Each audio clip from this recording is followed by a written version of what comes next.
Investigator Dmitry Kovalev, 43 years old, was on vacation. He was helping his old friend, Pastor Alexei, to tidy up the area around the old St. Peter's Church. It was a warm morning in August of 2022. The sun was high in the sky, and a light breeze rustled through the leaves. Dmitry was working alone, enjoying the peace and quiet. This place was special to him. Dmitry was digging up a plot of land where they planned to create a new flower bed. He was lost in his thoughts, remembering his childhood spent in this town. The shovel scraped against something hard and heavy. It was an unusual sound. At first, he thought it was just a large stone that he would need to dig out. But when he dug deeper, he felt that the object didn't feel like a stone. It was a smooth, rectangular object. Dmitry started digging around it. He unearthed an object covered in dirt and roots. It was an old leather suitcase. Its handle and corners were covered with a thick layer of rust. The leather was cracked and mold covered its surface. Dmitry felt a strange premonition. He had never seen such an old suitcase before. What he had found had been in the ground for almost 30 years. The condition of the suitcase suggested that it had been buried a long time ago. And, most importantly, it was buried right next to the church where 6 teenagers had disappeared sometime in the past. This suitcase might finally reveal the secret that had haunted the town of Priozersk for almost 30 years. This discovery would forever change the destinies of many people. Dmitry had no idea that this ordinary morning would become the most disturbing day of his life. What was about to be discovered had remained hidden for 29 years. It was waiting for its moment. In a matter of minutes, a secret that had lasted for 3 decades would finally be revealed. The town of Priozersk would never be the same after this discovery. It was a cold spring in 1993 in the small town of Priozersk. The town, located on the shore of a large lake, lived a calm and measured life. Everyone knew each other here, and St. Peter's Church was not just a temple. It was the center of community life, a place where the entire community gathered. It was here that the mysterious events took place. 6 teenagers, friends since childhood, were inseparable. There was Anna, 17 years old, and her younger brother, Kirill, 15 years old. Also, their friends, the twins Olga and Maria, who had just turned 16. There was also the athletic and cheerful Sergei, 18 years old, and the quiet but intelligent Elena, also 18 years old. They were full of hopes and plans for the future. They dreamed of going to university, of traveling, of a new adult life. They regularly went to church for Sunday Massachusetts. They had their own tradition. After the service, they would gather by a large oak tree in the backyard to discuss the past week and laugh. On that fateful Sunday in mid-April, they did the same thing. They left the church after Mass, as always as a group. They were last seen walking towards that very oak tree. That day there was a strong wind and low-hanging gray clouds. Their parents, not waiting for their children for dinner, raised the alarm. This was completely unlike them.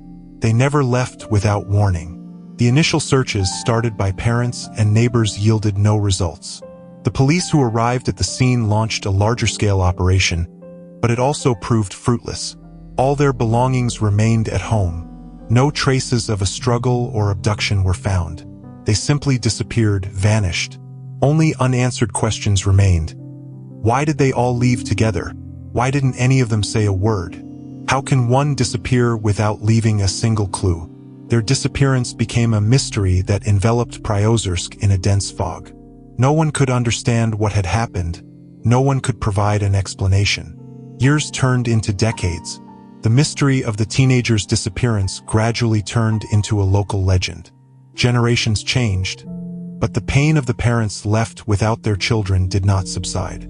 They continued to live with this unhealed wound, with this constant emptiness in their hearts. Some residents believed that the teenagers had run away, conspiring to start a new life. Others spoke of a cult that might have taken them. Skeptics claimed it was simply an accident that could not be solved. But none of these versions explained why no trace had been found. The truth was far more terrible. The teenagers did not run away. They were kidnapped, but not for ransom, but for another, much darker purpose. Behind this was not one person, but an entire group. This group, consisting of influential and respected people in the town, adhered to radical, pseudo-religious views. They were convinced that they had to offer innocent souls as a sacrifice to ensure the prosperity of their small town. The leader of this group was a man whom everyone knew and respected. It was the deputy mayor of the town, Viktor Orlov. He was assisted by several people, including the former director of the church, who had died several years ago, as well as a local doctor, Sergei Ivanov. These people used their influence and position to cover up the case. They forged police reports, destroyed possible evidence. They spread rumors about the teenagers' escape to divert attention. Meanwhile, the teenagers were held captive in an old, abandoned bunker located in the forest a few kilometers from the town. There they were forced to live in confinement in complete isolation. They tried to resist, but their forces were unequal. Their faith in salvation gradually faded. They tried to stay strong, supported each other, but fear and despair grew with each passing day. Viktor Orlov and his accomplices wanted to keep their secret. They threatened those who might know the truth. They built a wall of silence around this tragedy. Their motive was not just prosperity, but power. They believed that this ritual would give them complete control over Priozersk. Gradually their power grew, and the secret became deeper and darker. But let's get back to the suitcase. What was in the suitcase? It was something more than just evidence. It was the last message from those who disappeared. Every hour, every minute of their imprisonment was a nightmare, but they did not give up. They hoped that one day the truth would come out. They knew they were innocent. The figure who revealed the truth appeared quite unexpectedly. It was Elena Volkova, former secretary of Viktor Orlov. She was 72 years old and suffered from a serious illness. Elena knew the whole truth. She was a witness to the events, but she was afraid to tell. She had been threatened. Her life was in danger. Elena could not take this secret with her to the grave. She felt that her time was running out and she had to clear her conscience. She could not allow these families to live in ignorance. She knew it would be dangerous, but she had nothing to lose. One evening, she called Dmitry Kovalev. She knew that he was an investigator and that he was a family friend. She told him that she had information that would reveal the secret of the disappearance. She was trembling when she spoke, but her voice was determined. She asked him to come to her home, to her small apartment smelling of old books and herbs. She told him everything. She gave him her diary, which she had kept throughout all these years. It contained records of every meeting, every word, every action of Viktor Orlov. There was a hand-drawn map indicating the old, abandoned bunker. She told him about the ritual, about Orlov's sinister plans, about how they covered up the case. Elena told how the teenagers were kidnapped and how she saw them in a suitcase that was buried. She didn't know what was inside, but she knew the suitcase was buried under the oak tree. Her words were shocking, but they were true. She told how Viktor Orlov and his accomplices falsified documents, how they intimidated witnesses, how they played on the feelings of the parents. She could no longer live with this burden. Elena felt that this was her last task. She could no longer remain silent. She could not allow this secret to remain unsolved. Dmitry read the diary. His hands were shaking as he turned the pages. It had everything, every name, every date, every detail. And there was the most shocking entry. Anna, Kirill, Olga, Maria, Sergei, and Elena were kidnapped and taken to the bunker, and then their bodies, innocent bodies, were placed in a suitcase. The bunker in which they were held was not far from the old church. It was built during the Cold War and had been abandoned. Viktor Orlov and his accomplices brought them there. They conducted their rituals. Their motives were simply insane. They believed that in this way they would cleanse the town of sin. They believed that young souls, innocent and pure, should be sacrificed so that their town would prosper. It was a terrible, insane idea. Orlov believed that he was a savior. They kept the teenagers in the bunker, fed them, but did not let them out. They waited for the right moment. A few weeks later, they brought the suitcase to the church and buried it. They believed that in this way they would consolidate their power. They were sure that no one would ever find it. They were wrong. Elena, despite the threats, remembered this place. Dmitry immediately went to that oak tree. He started digging. He remembered that his shovel had struck something hard. When he dug up the suitcase, he realized that Elena's words were true.